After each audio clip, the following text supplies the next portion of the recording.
शेरे हिंद आगे बढ़, मरने से तू कभी न डर, उड़ा के दुश्मनों का सर, जोशे वतन बढ़ाए जा, कदम कदम बढ़ाए जा, खुशी के गीत गाए जा, ये जिंदगी है कौम की, तो कौम पर लुटाए जा। साथियों, आज 8 अगस्त 2024 है। 8 अगस्त, अगस्त क्रांति, भारत छोड़ो आंदोलन, क्विट इंडिया मूवमेंट, करो या मरो। आपको बात समझ में आ गई होगी। हम आज बात करने जा रहे हैं अपने देश की आजादी का वह ऐतिहासिक आंदोलन, भारत छोड़ो आंदोलन, जिसने भारत के देश की आजादी को आगे बढ़ाते हुए यह निश्चित कर दिया कि देश की आजादी तो हम लेके रहेंगे। आजादी की नींव को इतना मजबूत कर दिया कि आजादी हमें मिल ही गई। ब्रिटिश सरकार को भारत छोड़ना पड़ा। 1942 हम उन ऐतिहासिक क्षणों को भी याद कर लेते हैं जिनने भारत छोड़ो आंदोलन को इतना मजबूत दिशा दी और इतना मजबूत आंदोलन को आगे बढ़ाया कि आज भी हम भारत छोड़ो आंदोलन को करो या मरो के नाम से याद करते हैं। 1942 में कांग्रेस ने वर्धा में भारत छोड़ो का प्रस्ताव पारित किया।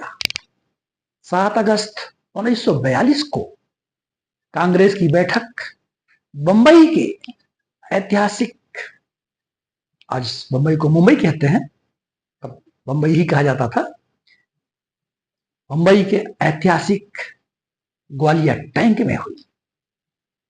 8 अगस्त 1942 को गांधी जी के भारत छोड़ो के प्रस्ताव को कांग्रेस की कार्य समिति ने स्वीकार कर लिया।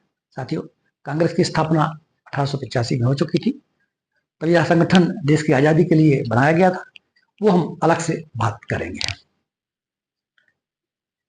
यह आंदोलन आगे की तैयारी में बढ़ी चला था कि 9 अगस्त 1942 को ब्रिटिश सरकार ने ऑपरेशन जीरो आवर चला करके सभी बड़े नेताओं को, जो कि इस आंदोलन को नेतृत्व प्रदान कर रहे थे, उन सबको गिरफ्तार कर लिया। महात्मा गांधी, अरुणा आसफ अली, कस्तूरबा गांधी, डॉक्टर राजेंद्र प्रसाद, पंडित जवाहरलाल नेहरू और मौलाना अबुल कलाम आजाद को गिरफ्तार कर लिया गया। महात्मा गांधी, कस्तूरबा गांधी और सरोजिनी नायडू को गिरफ्तार कर पूना के आगा खां महल में रखा गया। पंडित जवाहरलाल नेहरू को उत्तर प्रदेश के अल्मोड़ा जेल में रखा गया। डॉक्टर राजेंद्र प्रसाद को बांकीपुर जेल में रखा गया तथा मौलाना अबुल कलाम आजाद को बांकुड़ा जेल में रखा गया। साथियों, जब कोई आंदोलन जन आंदोलन बन जाता है तो प्रत्येक जनता नेतृत्व करती है और नेता बन जाती है। यह स्वतः स्फूर्त आंदोलन आगे बढ़ा। जयप्रकाश नारायण और राम मनोहर लोहिया भूमिगत होकर इस आंदोलन को नेतृत्व प्रदान किया। महिलाओं का योगदान भी कम नहीं था। याद करें आप, अरुणा आसफ अली, सुचेता कृपलानी और उषा मेहता को, उषा मेहता ने गुप्त रेडियो स्टेशन की स्थापना की और अपने रेडियो संदेशों के माध्यम से आंदोलनकारियों को नेतृत्व प्रदान करती रही। साथियों, यह आजादी हमें बड़े संघर्ष से मिली है। हम जानते हैं कि संघर्ष जितना कठिन होगा, जीत भी उतनी ही शानदार होगी।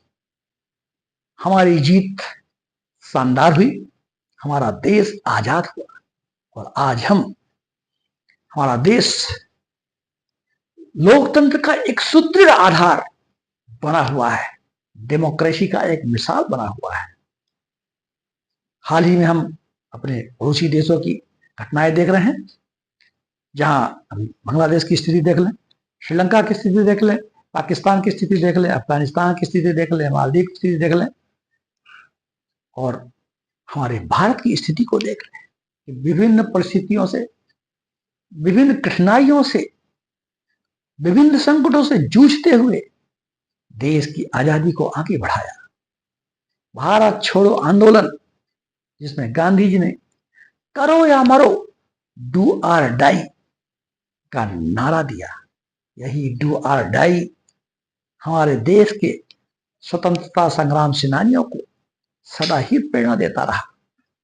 न केवल देश की आजादी के समय, फ्रीडम फाइटिंग के समय, स्वतंत्रता संघर्ष के समय, बल्कि आगे भी गांधी जी के यह शब्द, यह मंत्र हमारे देश की आजादी को बनाए रखने और लोकतंत्र की मजबूती को बनाए रखने के लिए सदा ही प्रेरणा देता रहा। क्रांतियां तो इसके पहले भी हुई थी। 1857 की क्रांति, जिसे प्रथम स्वतंत्रता संघर्ष भी कहा जाता है, इसमें भी हमारे देश की आजादी की प्यास को जनता के बीच बढ़ा ही दिया था।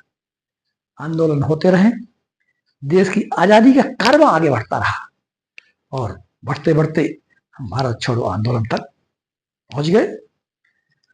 अपने इस आंदोलन को आज 8 अगस्त को हम याद करके उन प्रेरणाओं को, अगस्त को हम याद करके उन प्रेरणाओं को अपने जीवन में समाहित करें, जिससे कि हमारा देश सदा ही प्रगति पथ पर आगे बढ़ते हुए और लोकतंत्र की मजबूत आधारशिला को आगे बढ़ाते हुए संपूर्ण विश्व को नेतृत्व प्रदान करता रहेगा और वसुधैव कुटुंबकम की भावना को साकार करेगा। जय हिंद, जय भारत।